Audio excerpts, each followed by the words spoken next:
So I just watched Code 8 Part 2. I didn't watch Code 8 Part 1. I browsed it a little bit a few years ago. I wasn't really obsessed with it.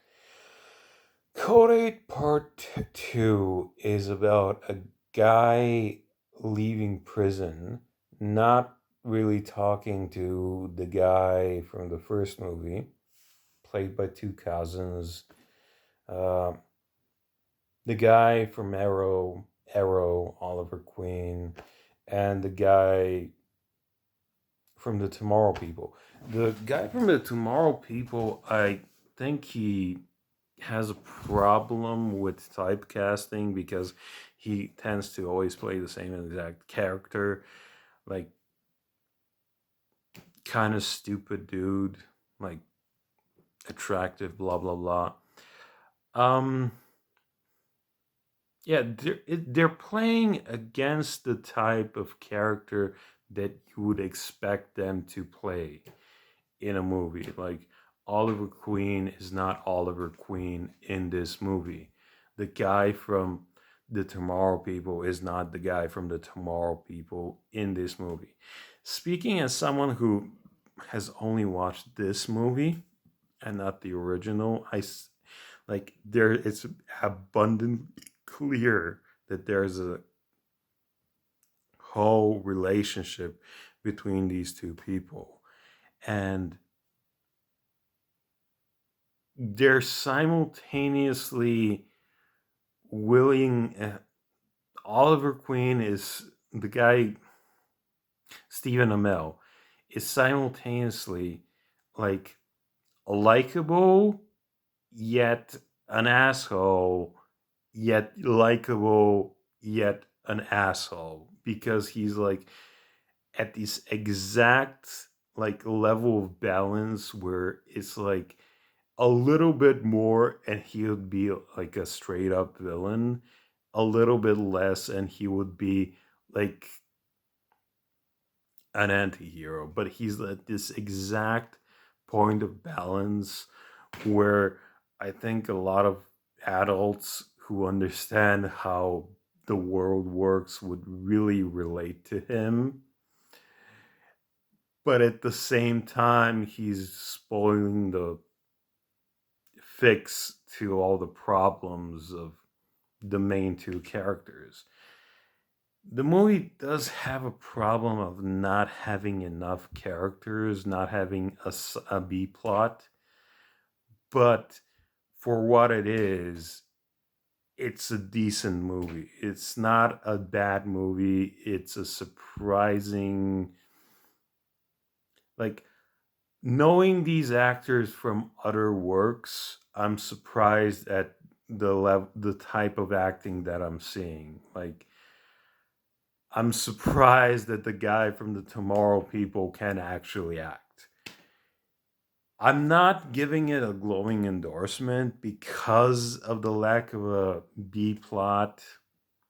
Like there, there's just not that enough investment for me to really indulge in the fantasy of this movie. Like maybe if they wasted like 10 minutes at the first at the opening of the story, at the setup of the story, it kind of feels more like an episode than a movie. But I don't know how to explain it. It's a good movie, and the pacing is excellent because they're focused on they zeroed in on this the main story, but the lack of a side story kind of like doesn't like there's just not enough at stake at the end of the movie. Like everyone's trying to save this one little girl, and she's like, let's expose the baddies. And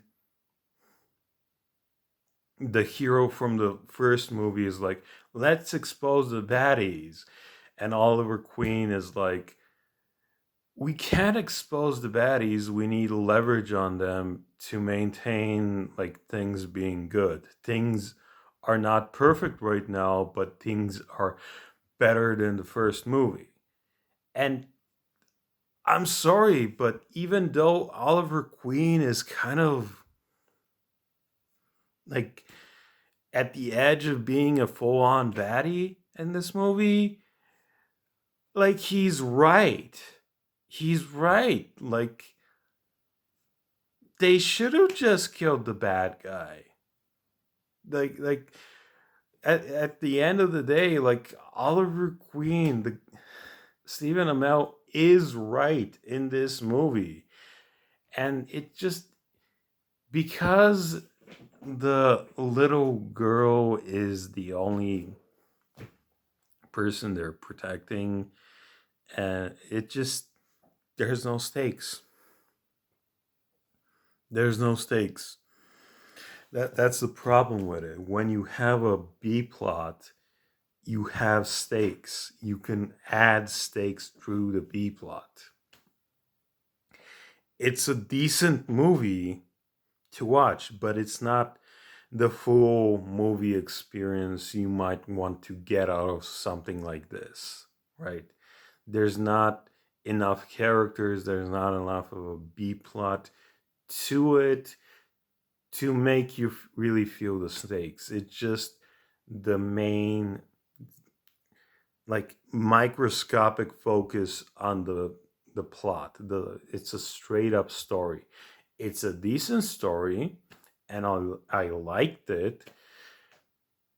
And had it just had a little bit more, it would be like a definitely I recommend it.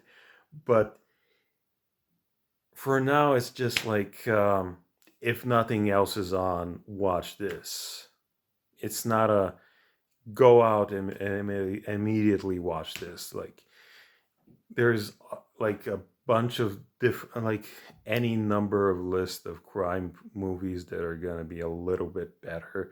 Just like a little bit better than this, and just doesn't really feel like there's a pressing need to watch this. Even this year, 2024, start of 2024, where we've had nothing but schlock and like shit across the board for the last half decade.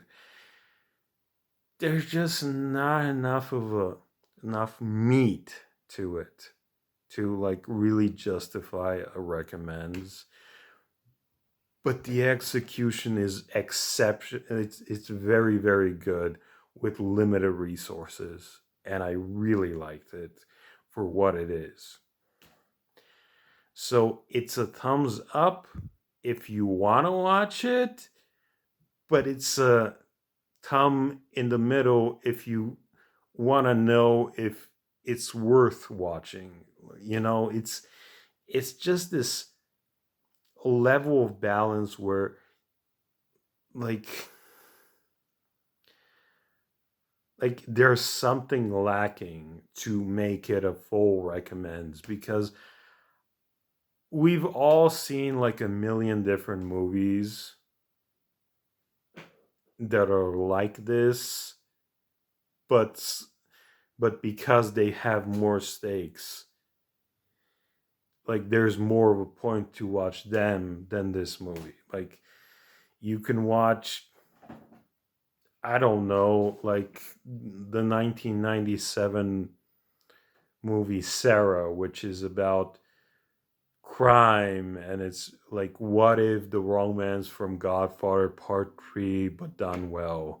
You can watch like that movie with the orc and Will Smith, and like like elf racism or whatever. Like it just, if nothing else is on, watch this movie. If there is something else on, don't watch this movie. It's like a, if you're bored, watch it. Definitely recommends.